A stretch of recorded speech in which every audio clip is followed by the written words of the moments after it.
What's up, you guys? We are back, and it's been a couple weeks. I miss y'all. Yeah, it's been a little bit. It's been a month It for feels me because I strange wasn't because on of the the last holiday. show.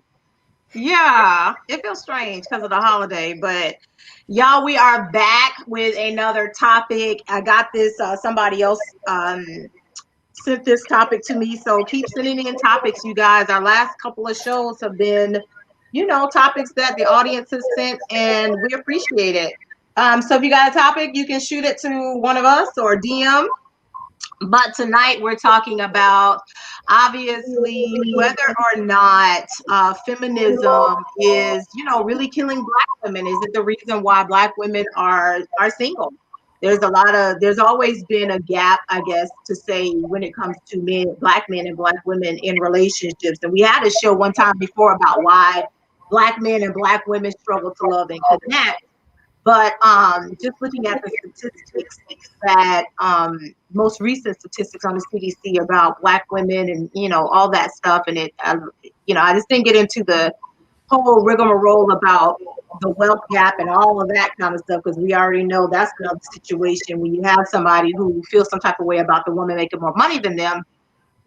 There's a lot of different dynamics, but I think that we posted this in Ringside and it's gotten some traction. It's an interesting conversation today, mostly because the men have been chiming in, and I appreciate that. So if y'all haven't seen it, I'm gonna play the video that Plies posted. He shared his thoughts. I'm gonna play that video for those of you who haven't seen it. You don't know what Plies is talking about, and we're gonna get into whether or not feminism is the reason that Black women are single, or whether or not it's just not enough Black men stepping up.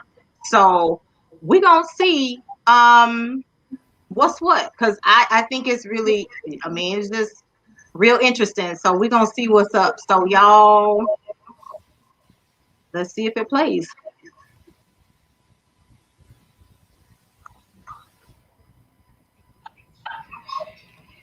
Let's see if it plays.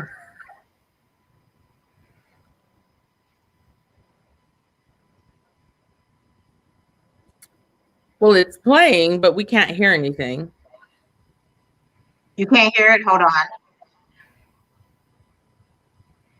That sucks. Hold on.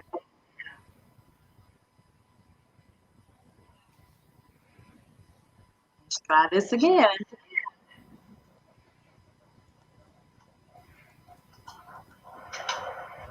Got it. Cause you want to let them.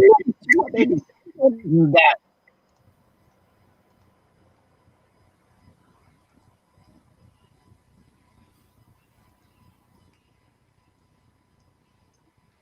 fellas, listen. You got to start treating the good girl or the real woman, whatever, however you want to categorize. We got to start treating them better. And I'm gonna tell you why I say this. I watched it with the females. See, the females, and we don't change. We don't follow the same rabbit hole that the females in right now. See, the females didn't want the good guy. The good guy, he wasn't lit enough. Let's just call it what it is. He wasn't lit enough. The guy who just wanted to be a family man and probably go to church and you know a provider, a protector. Some want that. I'm talking about the majority. They didn't want the good guy because he wasn't lit enough. So what they did, they went and got the lit nigga.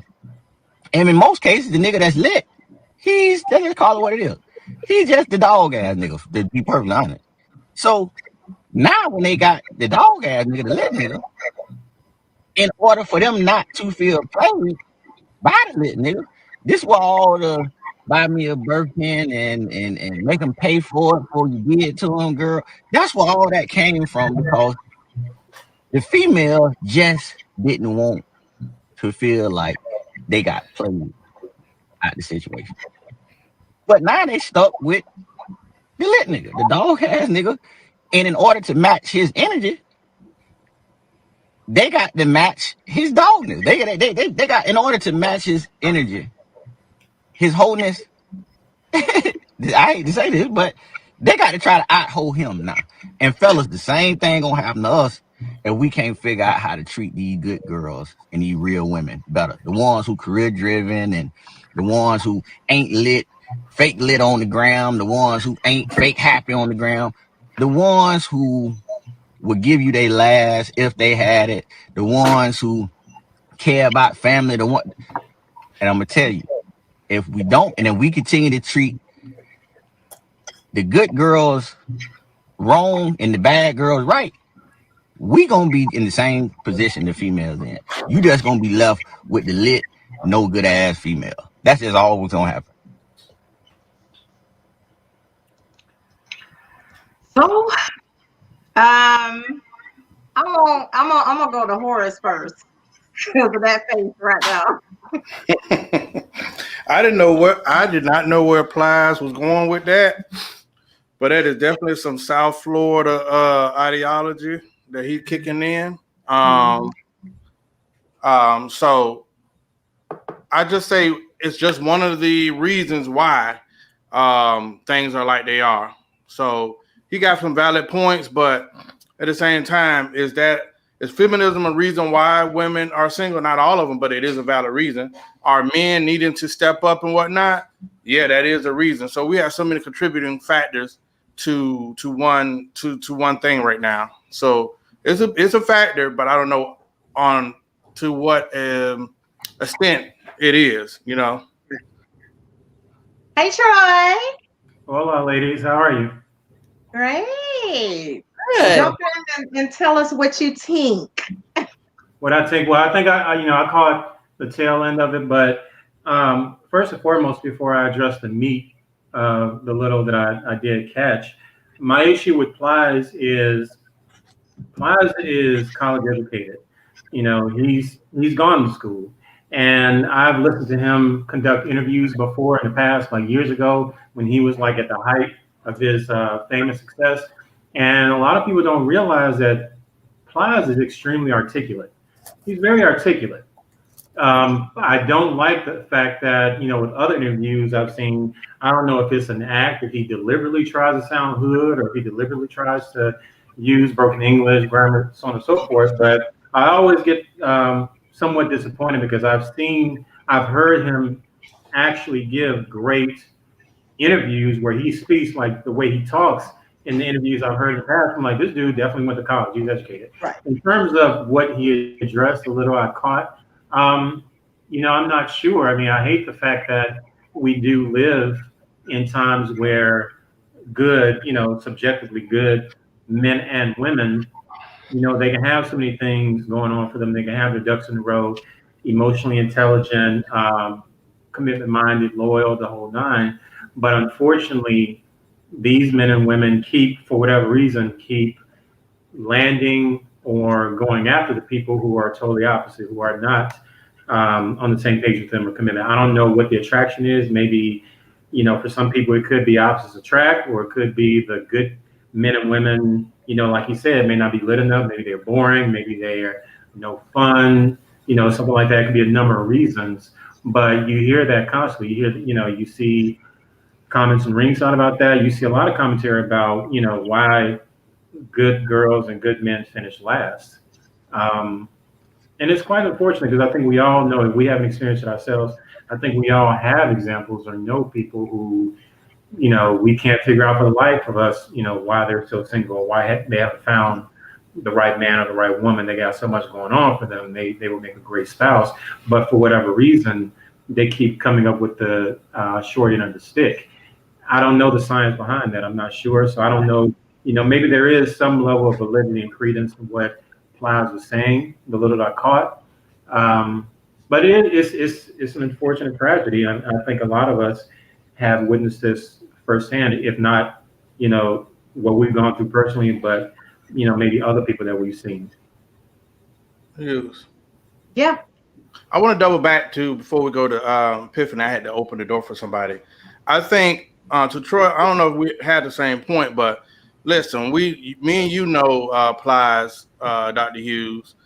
He is college educated. So at times, I mean, you get the artist and then you get, I'm not going to call his real name, but, sometimes we look at the messenger and even I, before you shared me the message, I was like, because it's not consistent. Because he's gonna say one thing one day, and then tomorrow he's gonna be saying something different. But for that message, I just think that art is intimidate. Art, how does this saying go? Art Art Art is imitates life. life. imitates life, and right now you have where the perception of the good women who feel like I have it all, seeing the Amber Rose, seeing the Cardi B, seeing the City Girls bragging, and seeing the guys behind them like a Pied Piper. You know what I mean? So I Right. was, wait a minute, Scottie Pippen's wife. Right now, we'll talk about that later. She's 46. She's all through the NBA, dating a 24-year-old today. You know, Larsa say she getting it. Lars, she getting a lot, but again, when you look at that scenario of every day, I see so many good women. Maybe it's the adventure of it. Maybe it's the good girl always is like the bad guy thing for a long time. So Right. maybe it just escalated another notch at this point Right. because the Cardi B, the City Girls, everybody makes life look so exciting. Right. And funny, before I got on, Car, DJ Khaled has a new song called Grease. I don't know how old it is, how new it is. And the song talks about, oh, he's taking the girl to Louis, he's taking her here, and I'm taking her there. That's not reality. How many Right. is that reality? But I see some of the most meager, poor people trying to chase that reality. I know people that's barely making it, somehow they made it to Tulum. They in Vegas. They Right. buying bags, and they don't got $1 to put in those bags. So I Right. think you have a responsibility to yourself to kind of separate reality from this fantasy land that TV is always put in front of us. So we can't be victims to that. I think it's important to also highlight the fact that feminism manifests in so many different ways. There's lots of different feminist movements and stuff, and I think that what we see with the City Girls and Cardi B and some of these songs about you know women's equality and women's equity and treat me like you know you would anybody else, blase split, all this other kind of stuff. It manifests differently. It manifests in music, like you said. It's not always just my fist up in the air marching and I want to hear my voice heard.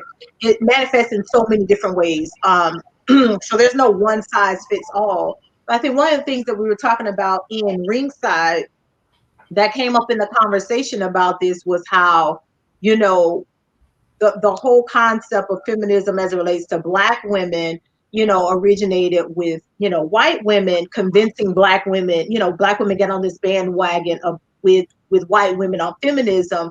But the difference is white women don't leave their men. They stay.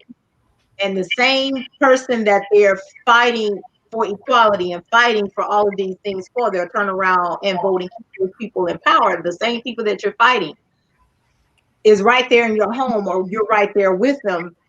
But for some reason with us as Black women, again, it manifests in different ways, but I think it's all still mental. And it's all still a mental mind game. It's just a matter of how then do we, and the question came up in ringside, how do we as Black men and Black women fight all of that nonsense and come together and unite? Um, I don't really know how to answer that. Go ahead, Horace. I think you first have to recognize it. I don't think we recognize that those things exist.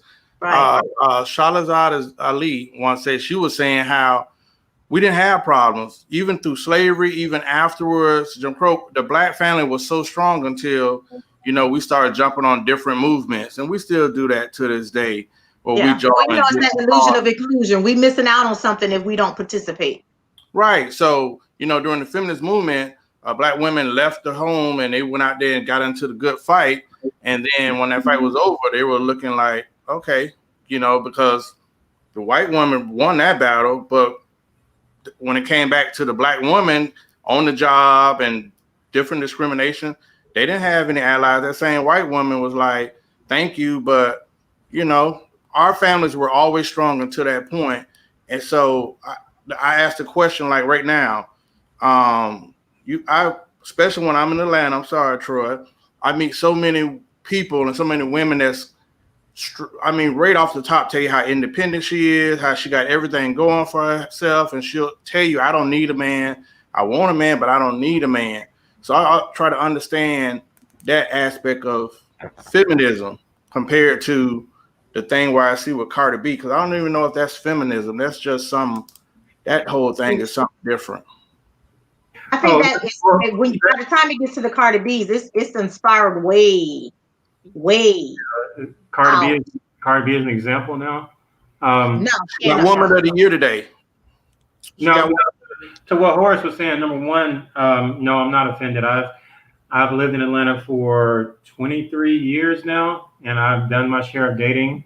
I think it boils down to whatever that man is looking for in a woman, because me personally, and I've been very outspoken about this, is I do love an independent woman. I love that.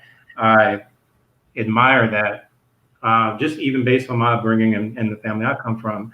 So, I think the issue becomes with a woman who is independent, she's made her own money, she's bought her own home, she's bought her own car, whatever. I think the issue is if I'm with a woman who is constantly reminding me that she doesn't need me, or is constantly letting me know that I'm not a viable fixture in her life, just more, dick and entertainment or whatever. If you're constantly throwing that in my face and holding it over me, then yeah, we got a problem. I'm gonna take an issue with that. But the idea of a woman having her own or being able to take care of herself, no, that's never bothered me whatsoever. If anything, I've always admired it more so than the opposite. The opposite of that is what is a turn off for me, and it's definitely something that I've encountered here in Atlanta.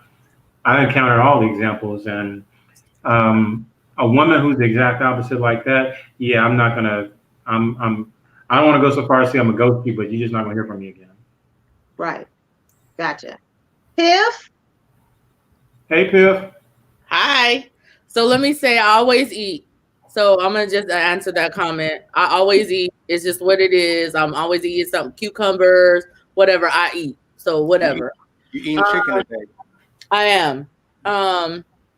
But I kind of feel like we choose who we want to idolize. And that being said, if something that someone does resonates with you, then follow it. I'm not here to tell somebody that you're wrong for what they believe in. If you feel like you need to follow a certain icon or musician or whatever, that's what you do. I find Plies he's very funny to me, and I do like him, but I think that you can't really have music that degrades women and says treat her like this or treat her like that, and then turn around and say this to men. It doesn't fit. Right. So when you actually talk about that, it's just kind of interesting to me. I don't feel like women have gotten themselves into a pickle. I think it's a certain percentage of women. I'm definitely not carrying a Birkin, and I don't want one. I would rather have some bills paid. Just saying. Right. That's just me. Even like as far as like a wedding goes, like I would prefer not to pay for people to come and celebrate me and my husband. I feel like I would rather have a nice honeymoon and a house. So it just even goes deeper down the rabbit hole than just a Birkin, right? Right. It's really just capitalism. It's our whole society is built off of what we have. Right. I don't think that it's necessarily, oh, well, women have pigeonholed themselves into this kind of situation, especially Black women. Like, we're some of the most educated women out there. So Black women are the most, well, in comparison, are the most advanced in education, the fastest growing population of entrepreneurship. So I'm sorry. And we're probably going to buy it ourselves, right? So I Right. just kind of feel like at the end of the day, it's just materialistic stuff. And this has been going on since the beginning of time. You know, it is, people have always wanted stuff. We want stuff. Right. That's it. So what's new? And not only that, not only does it boil down to the accumulation of material bullshit and opulence, but and this is another reason why, and this is my age talking, this is another reason why I don't participate in the gram that often, because it's one thing to go on an expensive vacation or to buy a Birkin bag or buy a nice car because you want one. It's another thing when you do these things because you want to show out on the gram. And that's what I see a lot. I don't know if that's a generational thing. I don't know if that's whatever, but it seems like a lot of, in many instances, I've heard, and people, I've seen this, not in ringside, but I've seen this on Facebook where people say, well, if you don't post it, then it didn't happen. You can go to France, you can go to Dubai, you can go to Hong Kong, whatever. If you don't post pictures, then it didn't happen. I'm like, what kind of asshole came up with this logic? This is the problem. Right. But I agree with what Pip said 100%, because I do think that's ludicrous. And we do have people like that who will spend 30, 40, 50 grand on a wedding, but then don't have a house to go home to afterwards. Right. I do think as far as $1,000, wedding is big business. You don't even have to talk about doggone Birkin bag. Weddings are big business, and some Weddings are huge. And some people get married to get divorced. What, 3-4 months later? Yeah, I really wish I had gone into a different business, because I didn't realize how fanatic people can be as far as. And I've gone through planning a wedding, and I've pledged, and I've gone through a thesis process. I'd rather go through that again than planning a wedding. Planning a wedding is not fun. And if I can encourage anybody out there, any of the listeners, go to Vegas, elope, hit a drive-through. A wedding involves way too many people, way too many moving parts, and it's a headache.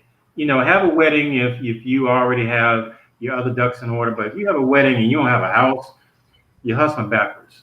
But I really do hate, and because this has been brought up in ringside as far as the whole Birkin bag, and I'm glad Sweetie put out an article trying to address it and walk it back. But when you have people who work 9 to 5, average men and women, trying to live up to a Drake lifestyle or a Cardi B lifestyle, then you just, digging yourself deeper in a hole. Okay, stop real quick, because so let me say this. Cardi B came out and she was on Instagram. She did like some live or whatever, and she said, "Look, some people not everyone has a Birkin. Yes, I have Birkins, whatever." But she also said, "I know some people that rock Zara bags, and that stuff looks nice." She goes, "When I go to the club, people don't have this. This is not what they have. They have Zara on, they have H&M." She goes, "And they look bad at AF." And so I just think that people need to be comfortable in their own skin. Right. And once they're comfortable in their own skin, then we will be doing better. And that's just kind of how I feel like there's just an uncomfortableness with who we are. It's funny you said that, because I used to shop at Zara. I really like Zara. I bought a number of hats and shoes and a couple of shirts from Zara. I know for a fact, I know this, I just don't hang around these guys. I'm pretty sure there are some men who, get off on the expensive Birkins and stuff like that. For me, I'm one of those guys, and I don't know how many of us there are. I will, you can have a $2,000 outfit on. I will, curb you and date the woman who's wearing a $20 Old Navy outfit. Because for me, that stuff, the Birkin, stuff like that doesn't mean anything. I mean, it looks great. If it makes you feel better about yourself, then hey, knock yourself out. But it doesn't. It can't eclipse the fact that, okay, I just don't find you attractive. Yeah, your shoes are nice, the red bottoms, you have an expensive purse, but you have disgusting personality. Or even if your personality was dope, I just don't find you attractive. So the clothes and the high costs are not going to sway my decision. I've never in my life said I'm going to date someone or found someone hella attractive because of how much money she spent on her outfit. But in terms of going back to the subject as far as feminism, um, I do see I did recognize from the research I've done, I recognize the utility of it. I recognize the point of it and why it was needed. However, I would think that it may have gone a little too far. I think we may have pushed it into hyperdrive to Right. to the point where the the intention, the initial intention may have been positive and altruistic, but over time, as we say, we turn up, we crank that knob all the way up to the max, and to the point where it's become deleterious and negative to the family structure, particularly the Black family structure. Mhm. So at the end of the day, I will always be 100% for women being able to work any place a man can work, being able to earn the same wage a man can earn. I'm going to always be for that. You go to college, you go to that, that HBCU, that great Ivy League. Damn it, go out there and get a job and earn just as much as a man. Right. Start business just as much as a man. But when it gets to the point where it's become toxic to the family, to the point where you feel like you've done so much and you've amassed so much without a man, to where you don't even need one. You don't see the purpose or the benefit or the need for a man, for a husband, for a father, children, then we got a problem. Right. Then we have some backwards, and that's when the corrosion of the Black family is in full technicolor, full effect. Right. Forrest. Let me throw the bomb. Let me just escalate it a little more. Uh, and it's a question. This is my theory. All of these devices, at the end of the day, everything we name finds a way to keep Black men and Black women separated. So, Yes. do you guys agree or even recognize that the feminist movement and different trends, they're not by design? Even social media has torn us apart, right? Yeah. So, You got, do you you got guys that right. recognize that the feminist movement was part of everything I see is just tied to white supremacy, and the whole target of white It is. supremacy is to make sure you keep the Black home from functioning, making sure we do not get together because we're going to advance. So when I see the feminist movement, I don't think we ever talk about it connected to that. Like Right. all that stuff is by design, even if we don't recognize it. Just like when I Right. just said with social media, everybody ran to social media as this new wave, and social media has honestly did more damage than good for especially our communities. I can name numerous reasons, why you got so many people now they have social media careers, and I'm not talking about the country wayne. I'm talking about the girls that are doing the other stuff. We have the OnlyFans, and Yeah, the social media influencers. Yeah. yeah. So, but at the end of the day, everyone's chasing this and chasing that, but we're not chasing each other.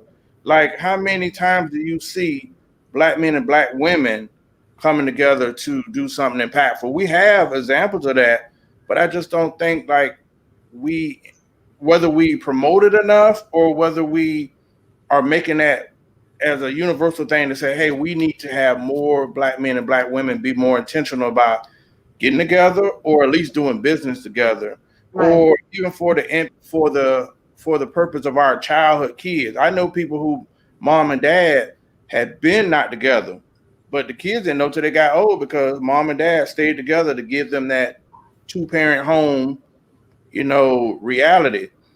But so I just asked that. It just seemed like everything keeps us apart.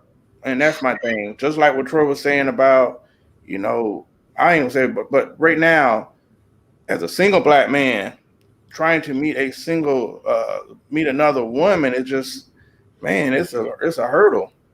It's a It, lot. yeah. You think it's hard for a Black man, it's hard for Black women, and I think that all of these different constructs, like what you're saying, Horace, these are all different constructs, and again, like I said earlier, it's a mental mind game.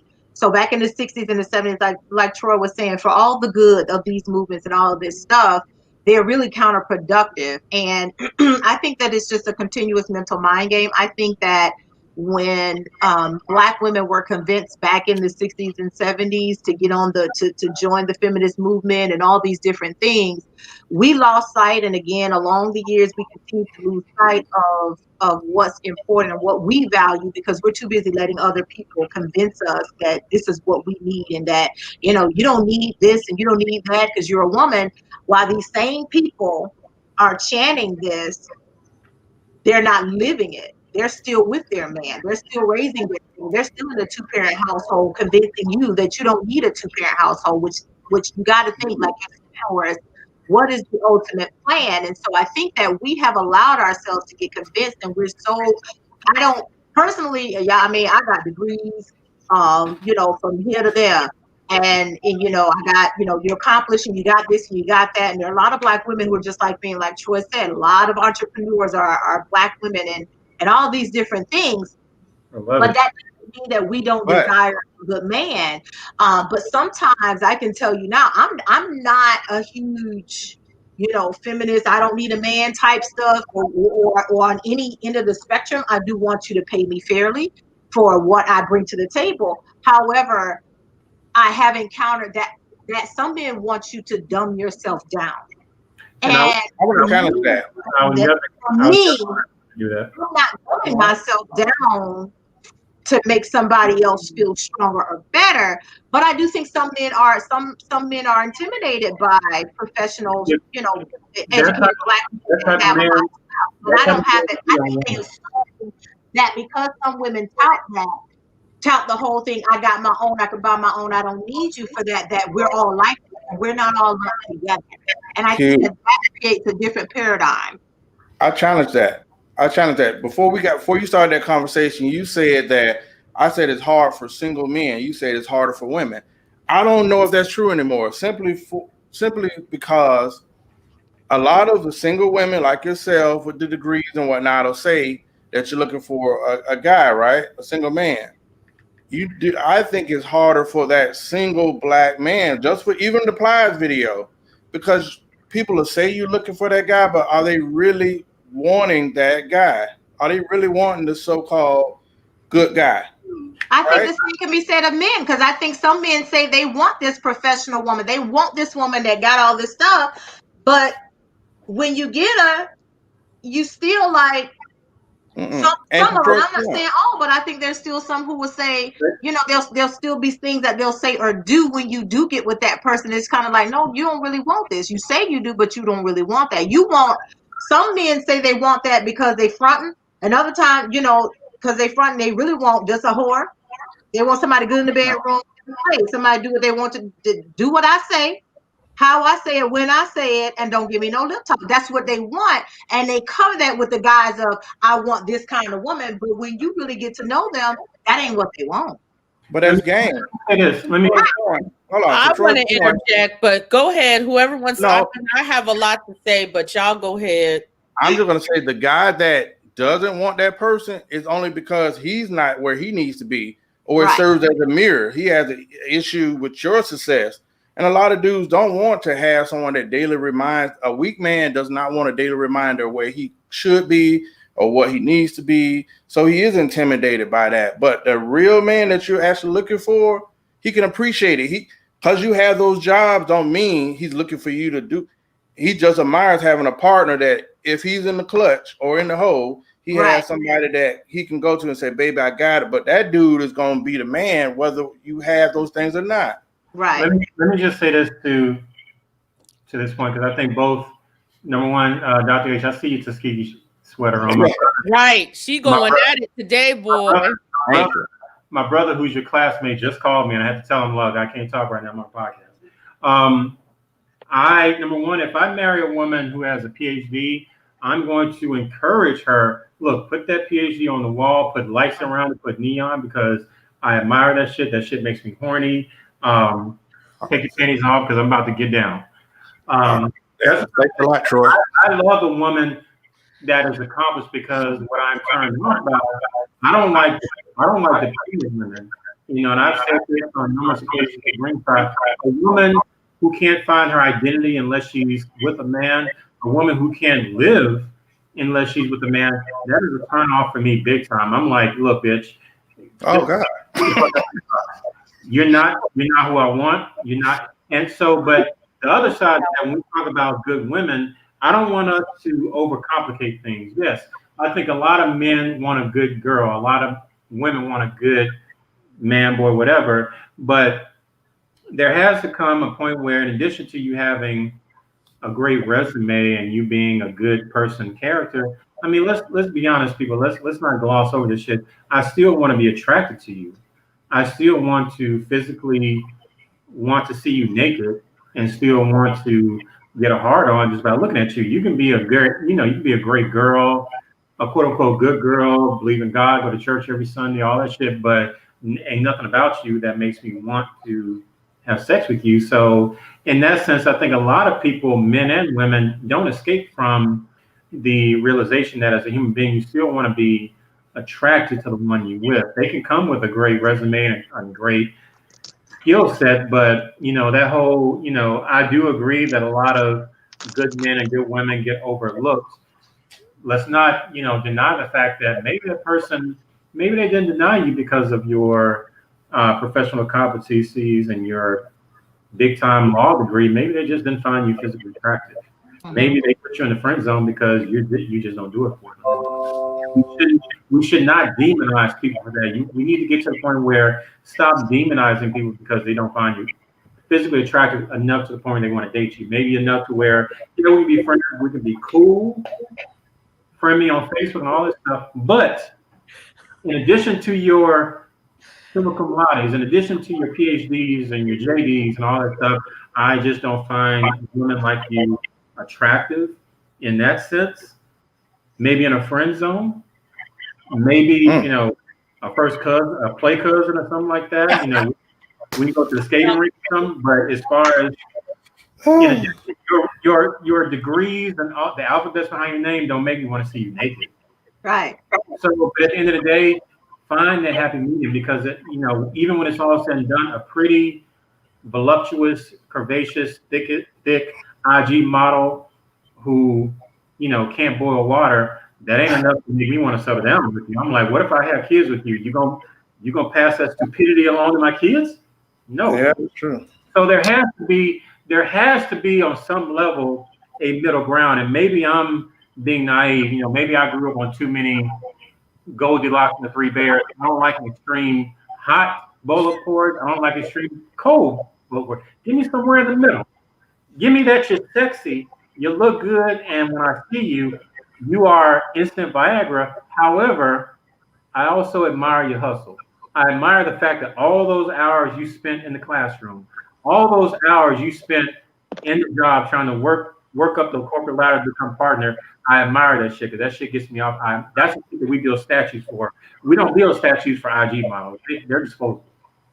Troy is me tonight. What the hell has happened to Troy tonight? I don't know. But okay. It is probably what's going on. But Usually I'm out of control.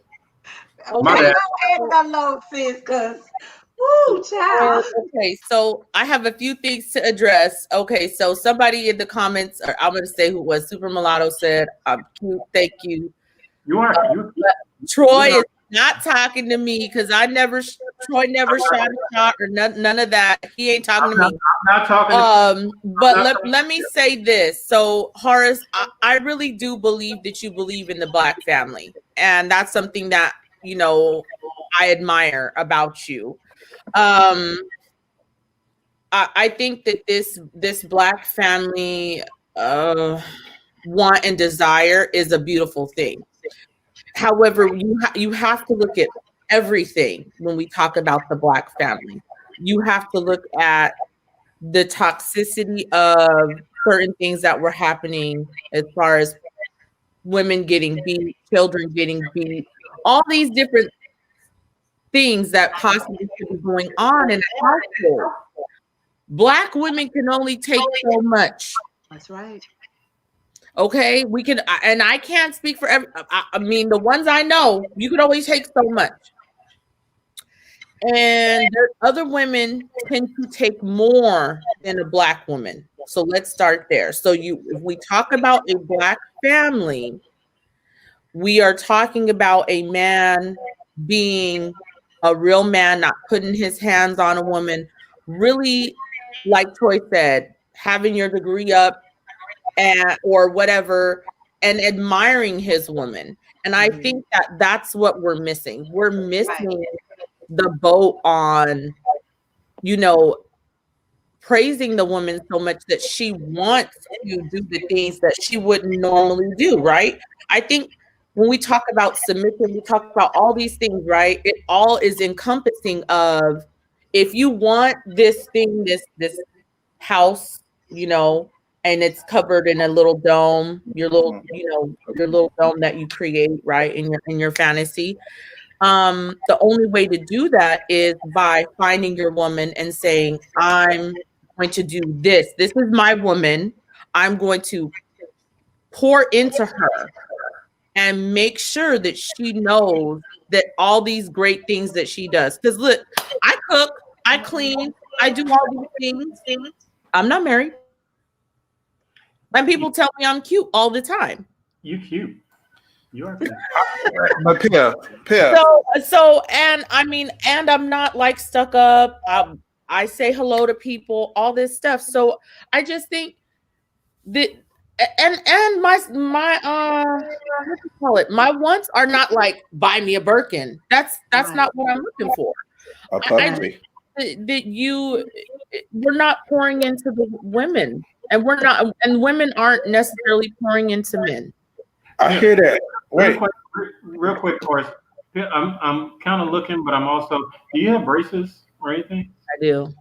Braces. I'm sorry, but I find braces extremely sexy only because I watch. Oh Lord. When I was about 20 years ago, when I was in college, when I was at Morehouse, I watched a really good porn, and the woman had. She was already. It is not. Where's your flag, Dr. Did we switch places? I'm you sorry. hold on for a minute, because you need a flag on the thing right now. I'm sorry, Pip. You kind of every time you talk, when I see those braces, you're kind of turning me on. So okay.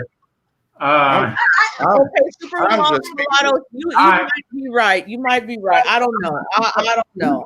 These Viagra now. I'm about to tip this table over. But, go ahead. Go ahead. Oh, thank you. I see up in here. Thank you. What's Grey's Anatomy turn whatever? Listen, Piff, I heard your comments, right? Do you want refuge or do you want a man? Because wait a minute. As far as the black family, listen, can I finish? You cannot tell me. No. Oh no. Okay, you cannot say do I want refuge or do I want a man? Why can't I have both? Can I make my point? It's about the safe space. But again, I think that black men want a safe space too. So do y'all want refuge too? You want to come home to peace at the same time? That sounds like refuge to me. Can I make my point? Go ahead. Because it sounds like I ain't gonna call it baggage, because Piff likes to call it PTSD from all the stuff that black women have endured. I get that. However, you're designed to be with me. Do you understand that, black woman? You're meant to be with me, the black man, right? So I'm going to be that safe space for you, right? But does it not require some healing, or at least a position where you are open to say, hey, I have some things that I may be working through? Communicate that with me. But if you come in and say, I'm, blah, blah, blah, how effective am I going to be with this reconciliation that needs to take place between me and you as a black man and black woman? I hear that. I know what black women have went through. I love the black woman. Black women have endured so much, but the black man has too. We need each other. I need you. You need me. So What are we talking about? Well, I want to, for me then, since you said, do you want a man or do you want refuge? Define then what safe is, because you said that you're safe, but you've got to define that, because your definition of safe might just be refuge. So she still wants you and that safe space that you are creating. So are we boiling this down to semantics? It requires both of us. Well, listen, first off, it requires a great deal of trust. because I need to know you. I need to know you on a level I always call naked. All of us have endured something. A lot of times we just realize, even with the PTSD, we've been carrying stuff, right? But two people together, we're both working through things. We're both evolving. From 30 to 40, we're both evolving. So when I say refuge, do you want someone to? I'm saying that the man is your refuge, but I'm saying when you come and say, I don't know if I just want you to come and throw a bunch of bags on me or come with that much baggage where you're requiring so much that you're not asking me about me. Does that make So, sense? because to me, it sounds like you're describing a dumpster and not necessarily refuge.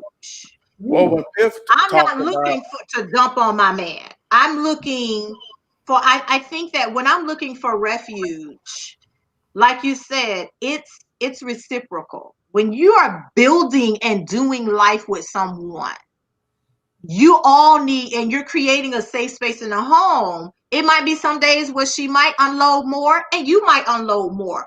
But it's when you're creating a safe space and refuge for each other, you ain't keeping count of, well, you unloaded more this week on me than last week. That's not what you do. But however, if it becomes a pattern, then it's a conversation where it say, okay, maybe we need some additional help. Maybe some therapy is needed because there's a lot going on that I'm not able to unpack for you or with you. That's something different. But when you're doing life with somebody and you're building and creating a safe space for each other in your home and in that dynamic, you're not keeping track of how many times somebody is dumping that they had a bad day versus you dumping that you had a bad day. It's how do we come together to create a place of peace for each other so that, hey, maybe, if she if she realized, you may not know that you come home and, she might be in there in the crotchless and, the garter and the heels and like, got your favorite meal and it's like, baby, let's do it. It's whatever. Let's go back to the conversation with James Baldwin and Nikki, because that's what this is starting to sound like. James Baldwin, when she said, you must lie to me because you lied to the babe down the street. Yeah. Go ahead, Troy. That was a pretty good interview. I think that no matter who you ask, man or woman, 10 different men, 2 different women, refuge is going to look different for everybody. It look different based on their race, their background, their age. I'm 41. Refuge at 41 looked different than refuge at 21. Come on. When I was fresh out of college. At 41, being out of college for 20 years, I'm like, refuge to me means I can come home to a woman and I can be completely naked. I'm not talking about literally naked. I'm at the job, well, before the pandemic, when I had to go into work, you have to go into work. You have to speak a certain way. You have to suck in your gut. You have to talk to people a certain kind of way because you want to maintain your job. There's certain parts of your personality you may not be able to reveal at your job because you want to maintain your job and you're encountering people who can affect that. My version now at my age of refuge is coming home to a woman where she accepts me for who I am, genuinely and in the raw. And when I say that means that she can accept my personality no matter how serious or how eccentric, how goofy or how stern. The woman who accept me, who accept my crust. When I was younger, they used to say, find someone who accept your skid marks. To me, that's refuge. I know it sounds gross, but metaphorically speaking, someone who relationships are messy. It ain't always butterflies and fairies. It's not always going to be pretty. It's not always going to be Hallmark cards and something that you can brag about on social media. But for me, that is my version of refuge. So when you meet someone, depending on their age, depending on their background, what they've gone through, how many experiences, whether they've been married, whether they have children, you need to clarify, what do you define as refuge? And after you get that, let me tell you what my version of refuge is. Right. Let me tell you what, this is something that when I come home, is in addition to coming home to a physical location, a physical home, I want to come home to a sanctuary. I want to come home to a mosque. I want to come home to a church. I want to come home to a place where I can be literally and figuratively naked and not worry about being judged. And know that in my nudity, metaphorically or whatever, Right. I will be accepted. I will be loved and accepted the same way the following day. That to me is refuge. That is what I feel is paramount. If I have to come home every day and act the exact same way around you that I would act around my manager or the higher ups, then this ain't it. Right. This ain't gonna be a long term thing. This is gonna be until I get tired of the pussy and then we move on. And which I don't want, which is not again refuge at 41. Right. 41 different than refuge at 21. 20. I think that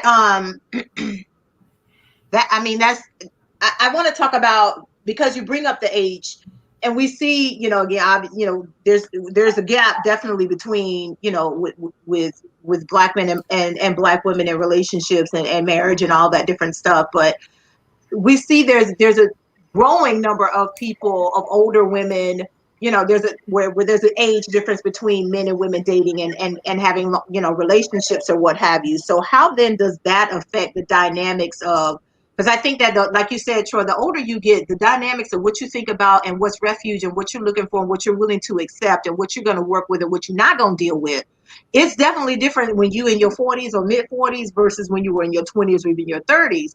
So how does all of this affect, you know what I'm saying? Like my attitude, I've never been a feminist, but at the same time, or I never considered myself a feminist. And so that never affected my relationship, process. But at the same time, once you hit 40 and over, you do start shifting and thinking differently about certain things. And you will consider things, I definitely consider things now in a relationship that I never would have considered when I was in my 20s, let alone 30s. You know what I mean? So how does that affect the dynamics of how we all partner and come together? Things take on a different priority. And I'll give you examples since we talked about the IG models, we talked about the Cardi B's, the Megans, whatever. At 21, yeah, all a woman had to do was be sexy. And I'm like, oh, I'll date you because you're sexy. You get a lot of attention. You bring me great attention. You're a trophy. At 21, oh, that's all I need. At 41, no. 41, no, yeah, you're sexy. And that's cool and everything. You're one dimensional, which means just sex. You are a priority outside of the bedroom. You're a nuisance. So for at my age now, I would be that type of guy. I'm going to show out more. If you are my woman and you're receiving your master's degree, you're getting your PhD, or you're cutting the ribbon to your new business, I will be the first nigga out front, with spray paint saying, yes, that's my baby. I love it. That's my baby. That's nobody else's baby but mine. Right. At 41, you coming on today telling me you got 2 million followers on Instagram because you said thirst traps. I'm like, okay, that's cool. I got a hard on right now, but after the hard on, don't call me. And I'm saying that because of where I am and what I value and what my priorities are. There are some people who do prioritize that woman with the 2, 3, however many followers because she looks good. I'm like, yeah, if I'm looking for a sex toy, you will be first on my list. If I'm looking for someone to spend the rest of my life with, to grow old, sit on the porch at 80 years old, rocking back and forth, drinking mint julep, talking about our grandkids, you are not the one. Mint julep. I don't know what it is. Horace, we're gonna go to Horace. I want Piff to get in here too, because okay. Help me, Lord. All right, so serious. Smiling. So seriously, I think that when we Dr. Hughes said, are you describing a dumpster or are you describing a safe space for all? And I think the thing is, everybody wants peace. I think that Black men are looking for a sense of peace, especially right now. I think that there's Black men are feeling a lack of love. Right. And not necessarily like from a woman, but just from a societal standpoint, a lack of love. And there are a lot of cards stacked against Black men right now that not necessarily Black women have stacked against them. And I just think that a Black man wants to come home now and have that peace, that space, that partner that's going to just listen. And so when we talk about that kind of thing, right, aside from the conversation that we started at, which was something else, because you also have to keep in mind that not everyone is in your type of want a relationship. Maybe somebody wants to be with the same sex or whatever. Right. Or maybe they have a polyamorous relationship. Lord, that's just too much. But realistically, Troy, get it together. We don't do that here. Get it together today. It's not after dark. Anyway, it's always whenever I speak, it's after dark. Listen, Troy. I'm telling not today. So I'm just saying. What is in that cup is what I want to know. It's my braces. It's just doing things to him. He's lost his mind. I can't help it. I've never had. I haven't lost my mind. My mind has just shifted down to a different floor. That's all. I'm just gonna say I think Black women give love, how do I put this? I think that you're receiving love from Black women, but not in the way that you want to receive the love. So, for instance, I'm going to give you a couple examples. You have friends that are pouring into you, and they could be Black women, but you're not romantically involved. And so instead of looking at the glass half empty, we really need to start looking at the glass half full. How is a Black woman helping me? How is a Black woman pouring into me? And look at those positive moments and take those and make some lemonade. Because if we sit here and we talk about all these negativities between Black men and Black women and blah blah blah blah blah, we're never going to move on. We need to just try to be more positive. Troy, I mean, Harsh, go ahead. I've been in the water the last couple of months, because the last year has been Black women have had it so hard, and Black women they've endured so much. What's fair to the Black man? Men are let me say this: men are looking for love, but they're looking for appreciation. They're looking for respect, right? And at the end of the day, through all our seasons, what I always said, man looks for peace. I need peace, right? Mm-hmm. So all the accolades a woman can have, all of those things, the homes, the cars, she can have all the degrees, but what does she bring to the table? At the end of the day, a man is going to look for those things that, in there, like, how you make my life better? Is my life peaceful? Can I come to you just like you're looking for me to come to you? You know what I mean? Back and forth. Do we have that interaction where we're locked in? Because to someone's point, we're the breadwinners, we're the protectors, we're the mental coach, we're the fathers, and we have all of that. So when I take on all of those roles, what do you bring to the table for me? Because energy is an energy, and again, you're my helpmate. Right. So at the end of the day, how does our dynamic work? Because I'm putting all of that into right here, but how does that work? Because I keep hearing people saying, I need this from the guy, and the guy has to have this, and he has to bring this. When we often ask the guy what you're giving to the guy, because the guy that you're looking for, that guy that's supposed to be the epitome, he's looking for something. Right. How do we facilitate that conversation between men and women to be able to openly, in a safe space, communicate that so that you can find your match? I think that that's part of the problem. But like, how do we create that bridge to where the two can come together and communicate what that actually looks like? Because what you said is a lot, but when you unpack that with an individual person, it translates differently because everybody has expectations. And so, for instance, Super Mulatto says, to my question about Black men, what translates as love to you? What do you need to feel seen, appreciated, valued, and loved? Was cook, clean, cut off BS friends, no partying, etc. Okay, that's still a lot. That's kind of broad. So call BS friends. Well, what do BS friends look like?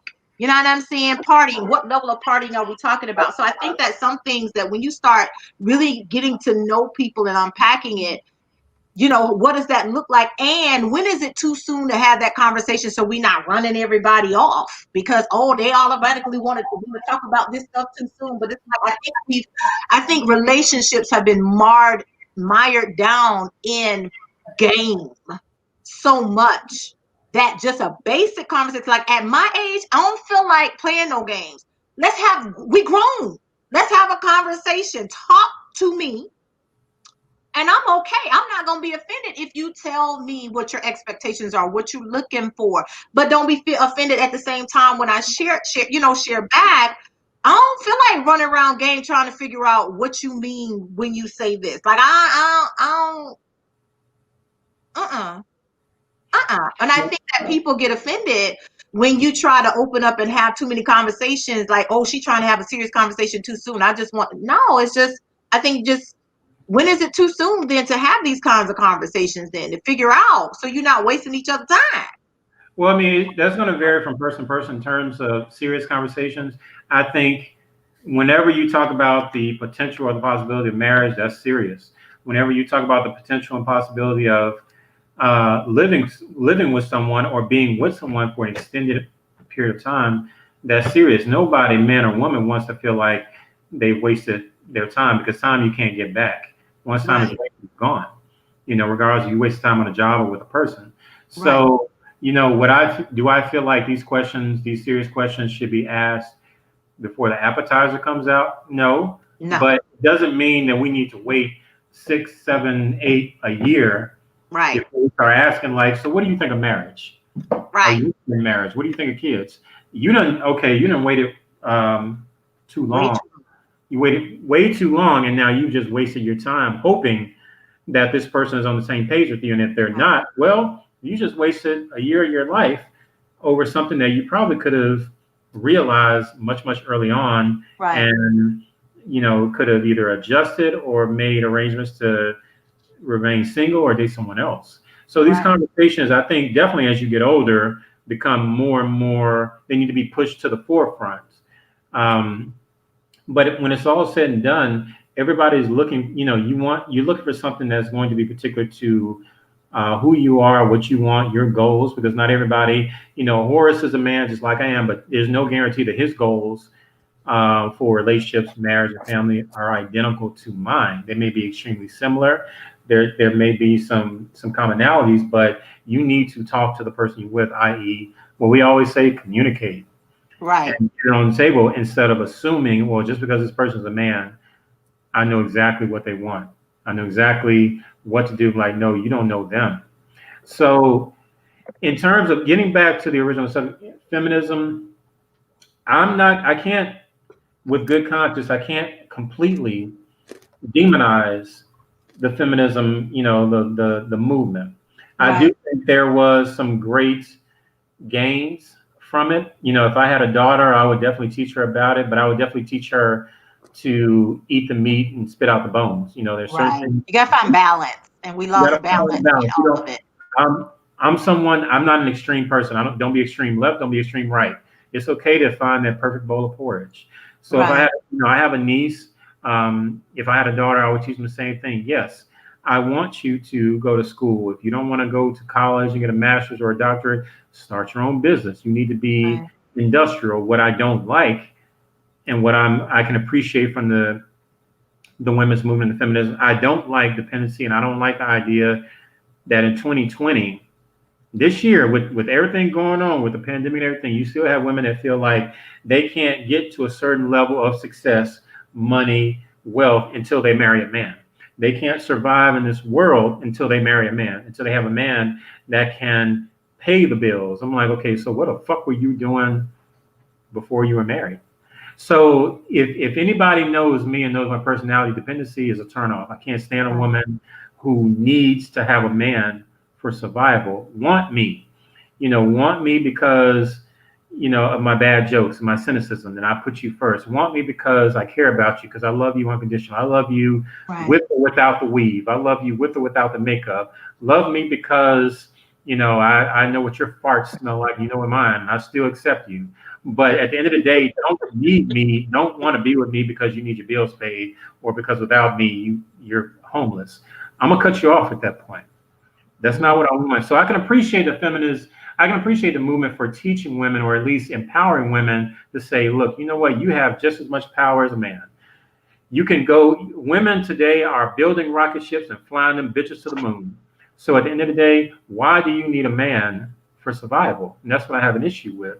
So if feminism or the women's movement, or whatever, had any part of that, of making more and more women realizing that they have the power, I'm okay with that. But what I'm not okay with, too many women pushing the needle too far to the right, becoming too extreme and come too radical to the point where they just want to go off to a different planet without men because they don't need men. I'm like, no, you're a bad scientific experiment. Experiment. You just gone wrong. Okay, hey, Troy had me for a minute. First off, I don't know what happened to Troy tonight, but this is a different Troy. Okay, y'all. But I agree with that. To the extreme, if I hear women always talking about toxic masculinity, you have to talk about feminism. And I don't know, I have a problem with feminism, but maybe I have a problem when it's extreme, because you're not going to act like, even though the woman is so great and I love y'all, you're not going to make it to the point where men are irrelevant. We need each other. We're designed for each other. And a man has a role in the home, a man has a role in life, and a woman has a role in life. And hey, kudos to the women that have to, step up and do certain things. But I really know that we're all out of whack. Everything is so backwards right now, with us trying to prove this and someone's trying to do that. Right. But listen, that's out of the design. I think when we start flowing into other things, that's when things get out of whack. But yeah. I'm a man, you're a woman. Let's appreciate the design and how we're supposed to work together instead of battling about who's doing what and what not. So when y'all went out there and said, I believe a woman should get equal pay and all that stuff, it came back to bite you on some aspects as well. So, right. I mean, I'd have an issue with feminism, the extreme kind. Right. Yeah, extreme. I don't care if feminism or politics or religion, whatever. I'm not an extreme person. I'm okay with, let's try to find middle of the road. It ain't got to be hot. It ain't got to be cold. It can be nice and warm. Right. I just don't dig on extreme anything. And when in ringside, when I come across, and I do come across quite often, extreme personalities who in 2020, I come across women who want to pretend like it's still 1950, want to operate their marriage like it's 1950. I'm like, look, if that's what you want, if you are totally against the feminist movement and you want to be a separate wife, I'm not mad at that, as long as you find a man who wants the exact same thing. And there are men out there who want the exact same thing. There are men out there who want a marriage that is emblematic of the 40s, 50s, and 60s. And that's cool. My issue is when you have that attitude and feel like men who are not in alignment with that are not real men, or not doing what they're supposed to. Like, look, lady, you can want what you want, but because I don't want the exact same thing doesn't make me less of a man, doesn't make me inferior, doesn't make me a beta male. It just means that you and I are not compatible. What we're looking for is not cohesive. Right. So it's just like with anything, find your match, no matter what you're into. And I've said this after dark. Every time we've had an after dark event, I've said this. No matter what you're into, somebody else is out there and they want the exact same thing. You just got to find them. Versus meeting someone else and trying to tell them where they're wrong, or trying to tell them where they're wrong, you're right, they need to change, you need to stay the same. That's the problem. Just find someone who's on the same page as you. Right. Piff. Oh, it's my turn. Hi, guys. Eat your wings. Listen, the men are on fire tonight. No, I have something to say. I think this. Horace, I think that you have more women pouring into you than you realize. And this is not shade. This is not shade. I think that you need to open up your eyes and see it. Right. Thanks for being personal tonight.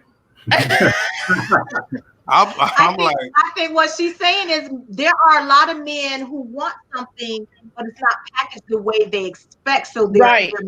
just like And that women. goes for all of us. We don't always get, like, that's just life. Like, that's the beauty of life. Life isn't doesn't always turn out the way that we think in our mind it should be. Right. And I really believe that you like kind of how Troy said, you know, extreme things. If you want to be extreme, by all means be extreme. But I also think too, just to kind of go back to what Dr. Hughes was saying, and I think Horace was saying, when you rip those band-aids off and you talk about marriage and you talk about all the things that go along with being with somebody and this and that, you have to realize something. Is that a road you want to go down? Do you want to be like, do you want to be married? Do you want to be in a house with somebody that you call wife or husband all the time? I think that we focus on what other people are doing and how they affect us so much that we're not looking at ourselves and trying to improve ourselves sometimes too. So not just that women are feminist and this and that, whatever it is. I think that we all have to first look at ourselves, then look at what someone else can help me become, right, and blossom into a beautiful little flower. And then maybe not a flower. I don't think Troy is a flower or Horace, but I'm not. I just I just think that we just have to realize that there are things that everyone brings to the table and just appreciate them for it. And once you I don't know if I'm allowed to say this, but I'm gonna say it anyway because Troy said the F word. I think that God allows for certain things to happen so you appreciate what you really, really want. And then he's waiting for you to appreciate that thing so he can bless you with what you're wanting. No. Go ahead and say it. Just say everything. I know this isn't after dark, but damn it, we grown. And so I think that that's the issue, right? Appreciate what you have and how those relationships are going, and foster them, nurture them, and say, you know what, I want this, and speak all the things that you want into existence, and they will come to pass. Right. I'm not Pip. I'm not well, first and foremost, let me say this. No shade to Jeffrey, but this is Black Ass Conversations 40 plus tonight. With shades. Number two, I realized the hard way a long time ago that it is important and necessary to give people flowers while they're still alive. So if I was there with Dr. H and Piff, I would give you flowers. I'm not a flower person myself, but I love flowers. I do appreciate, as a man, I appreciate the need, the impact of giving a person flowers because it's not giving them flowers out of a sad reason, but just to show that they are special and what they mean to you. Because at the end of the day, when people die, they can't value the flowers. They're gone. Right. So it's like I found out the hard way through a very stern lecture a long time ago that you appreciate people when they're alive. You adorn people while they're alive when they can appreciate it. And I do feel like a beautiful woman, beautiful inside and out, deserves beautiful flowers, deserves appreciation, and deserves the honor, befitting someone, like her, especially. And I can't emphasize this enough, especially a Black woman. So for all the fellas out there, if you're out there listening to these Black ass conversations, these hella Black ass Negro conversations, if you don't have 1-800-Flowers or some app or something saved on your phone, you're missing out. Don't wait till everybody can give flowers when it's the end, but you need to show appreciation. You need to value and show people you value them, even if it's not monetary, even if it's just an extra hug in the morning, an extra kiss at night before they go to bed, an extra babe, you're beautiful. You mean so much to me. Even if it's just doing what you got to do to show that person how much they mean to you. Because at the end, if you wait till the end, it's too late. Right. You've done a disservice to not only yourself, but to them. So if I were there, ladies, I would definitely give you flowers because you guys are definitely beautiful. And I appreciate the opportunity to be a part of these black ass Negro RBG conversations. I love it. Well, thank you. I'm going to ask Horace this question. Along those lines, when it comes to valuing and appreciating a man, what specifically, even for someone who's like you, what's acceptable, what's suitable as far as a gift or an offering that would make you feel valued and appreciated, even if you're not dating that woman or you're not in a relationship with that woman? What's acceptable? Because some men are uncomfortable receiving gifts and stuff from women. And so I asked this question because in earlier conversations, Troy, you all have said that, men have uncertainty. They want to know that, it's okay to approach you. So women shoot your shot. So along the lines of women shooting their shot, what does that look like? How help us give you what you want, get people what they want, but what does that translate to, so that, just like we don't want to be offended when somebody approaches us in the wrong way, or somebody's overly extravagant, that's a red flag, like, okay, what's happening here? What's appropriate, for a man, such as yourself, to receive from a woman? Well, those are two different questions, but Well, don't answer both of them. well, I say every man is different. I Right. know for me, I have a flaw. I have a problem with receiving gifts. I am a person that just gives. I can't help it. I get that from my grandmother. I do. Hell, even in the community, Right. all of that is service and giving. Just trying to make. I have a thing for seeing people happy. Even at my own expense. But I do have a problem receiving that. In return. So for me, someone just appreciating me or even recognizing, between us, like, I think I get a high off knowing that I did something that had an impact on somebody's day or in somebody's life. So I do have a problem. Words of affirmation and appreciation. Yeah, Okay. definitely. Especially in a relationship, knowing that I've been that hero for her. My woman, I get a high off knowing that when she go with her home girls, they might be a little envious because she got a man that's taking care of her A to Z. You know what I mean? So that's probably what works for me. As far as the shoot your shot thing, I think we can appreciate that. I always say a man appreciates shooting a shot because 9 times out of 10, a man is going to have a conversation with you. But if you shoot your shot, you remove all doubt. But most of the time, a guy's trying to gauge whether he has a chance, whether you're into him. You know, do I got a chance? What kind of dude she in? But if you come holler at me, yeah, you done removed all doubt. So now I'm coming. I got to stay on the table, And I always tell women to shoot their shot for that reason. If you get curved, which I rarely think will happen, hell, men get curved every day. I got a boy that shoots his shot at everything. I don't know if it's a numbers thing, but he's very successful. So Listen, he got that sales funnel approach. Listen, if I got to talk to 100 people to get one, right?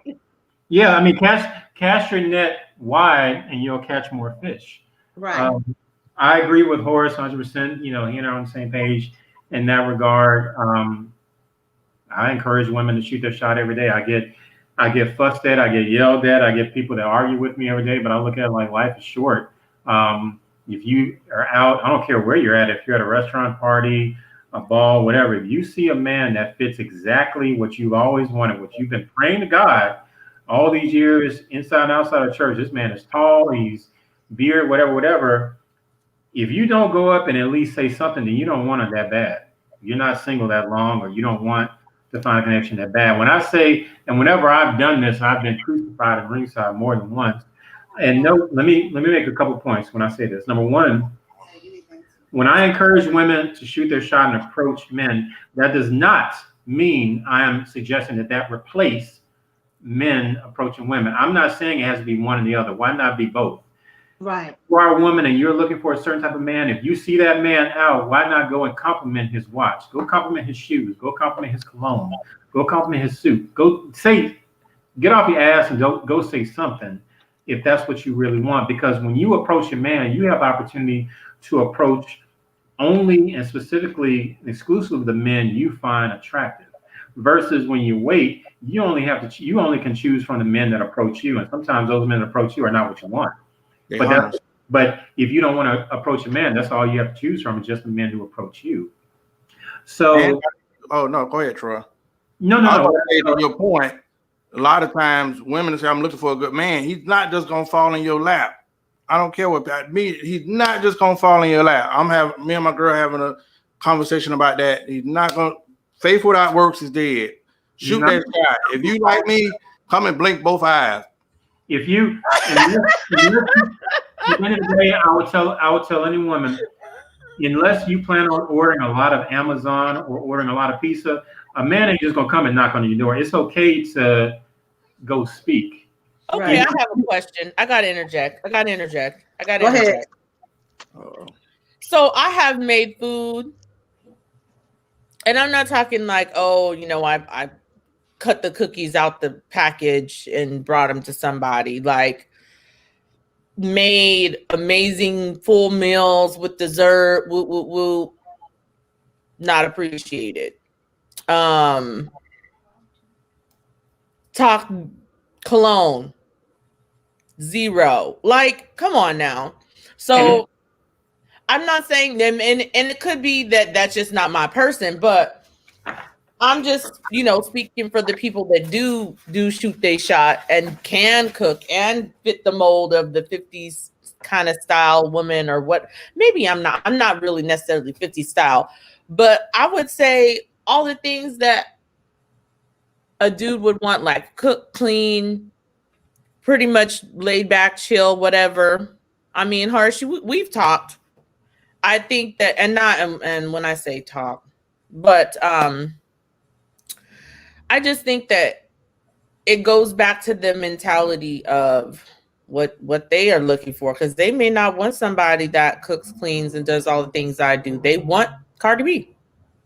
It's just it's a case of yes, on one hand, that may not be their priority, or they just may not be interested right then, because everything you just said, I'm pretty, I don't know if Horace can sympathize or not, but trust me, myself and a lot of men, we've gone through that experience of, going to a woman's DMs or buying a woman flowers, or, paying for expensive dates, and, revealing ourselves, being vulnerable, and a woman not being interested. So it's a crapshoot.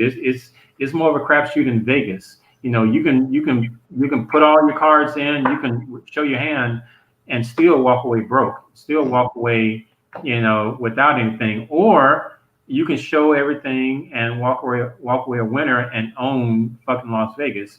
You have to, you have to play in order to win.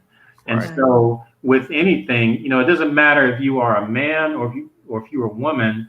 To put yourself out there, that's exactly what it is. You're putting yourself out there, hoping that whatever you throw against the wall will stick.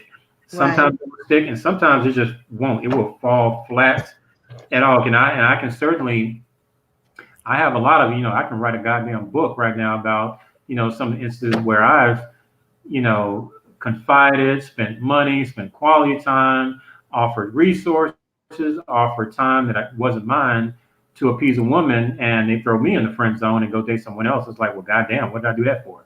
So it's not always, there's no, and that's the good and bad about relationships. When we talk about relationships, dating, marriage, there is no magic bullet. There's no lightning in a bottle.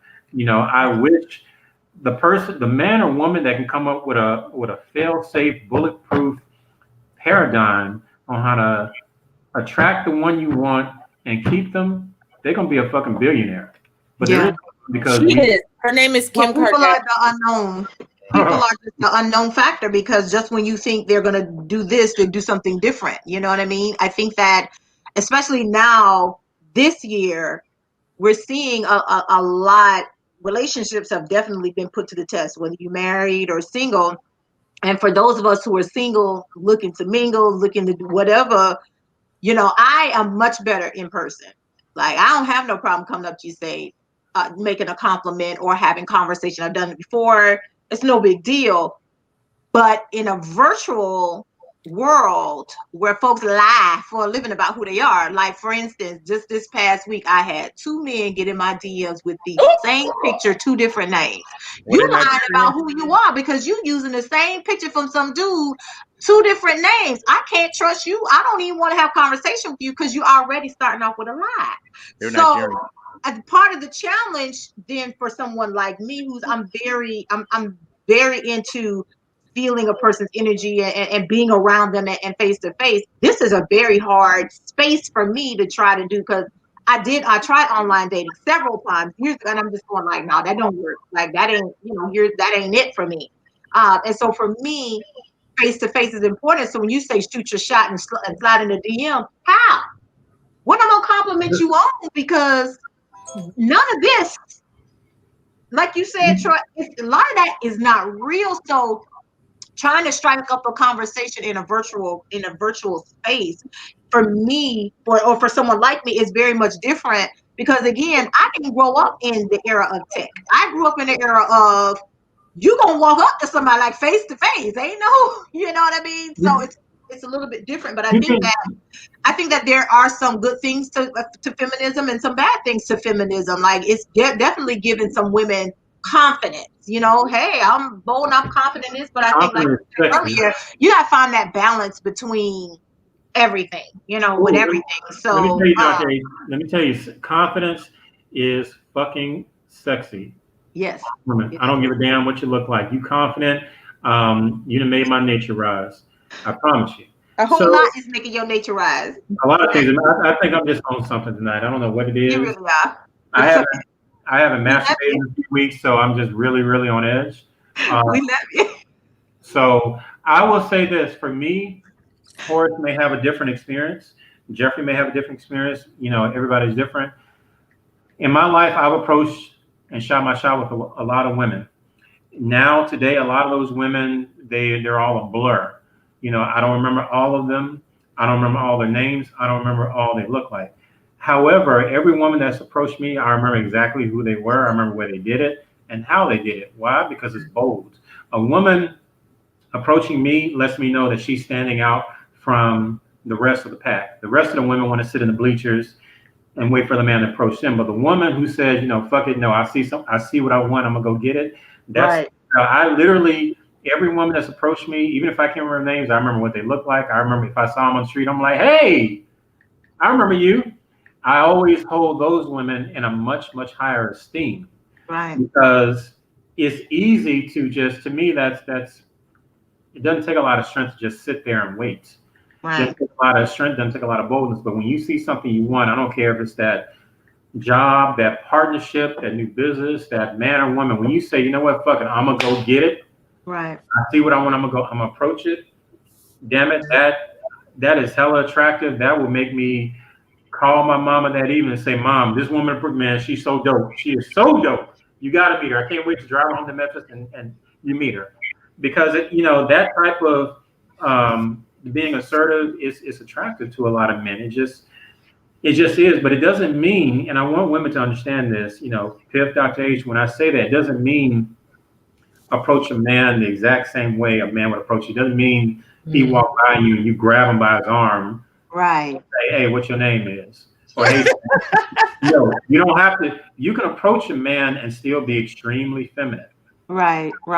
It's so goddamn easy. It's so easy to be, feminine wiles, to be a lady, to be a beautiful woman, and still make the first move. I mean, you tell me, I'm a sucker for a woman telling me I smell nice. That's more of a compliment than telling me she finds me cute. I'll go back. Speaking of you smell nice. Can you smell me right now? Yes, I can. That it's coming from all over. That cologne you recommended. Whoo, Jesus. You're welcome. It makes a difference. Well, that's, and everybody's different. Horace may be different and Jeffrey may be different, but the times it's happened to me, even the last, couple of weeks, if a woman passed by me, she said, "Ooh, you smell so good." Oh, trust me, if I wore drawers, you can get them. I'm like, here you go. There you go. What's your name? We changed places tonight. I don't know what happened. I really don't. You're not drinking enough. I don't But know. listen, that don't do nothing for me because I wear good cologne, so I always get that. You know what I mean? Oh, I'm trying to be like Horace. I got 14 different colognes. I'm trying to get 15 to 16 before the month is out. So cologne means a lot to me. But a woman can tell me, you know, you smell nice, or that's a beautiful watch, or those shoes are nice. That's my green light. That's for me as a man. I know, okay, she with it. She with the shits. I can talk to her. That's my when you fly on a plane and you got those cones saying, you know, you're clear for landing. That lets me know when you compliment me. That lets me know, okay, she's down. I'm gonna go ahead tell my people. You know, I'll catch up with them later. I'm gonna go talk with this guy real quick. Right. It means nothing to me. Uh, Piff, we're gonna go to you, then Horace, and that's it. That's a wrap for tonight, y'all. Yeah, go ahead, Piff. Wow. Well, I guess the thing I want to say is I appreciate the conversation, as per usual. And I want to say I appreciate all my fellow castmates, co-hosts, whatever. Jeff, you are missed. Yep. And I want to say thank you guys for, being a support system and checking on me. Troy checks on me. Horace, not so much. Dr. A checks on me.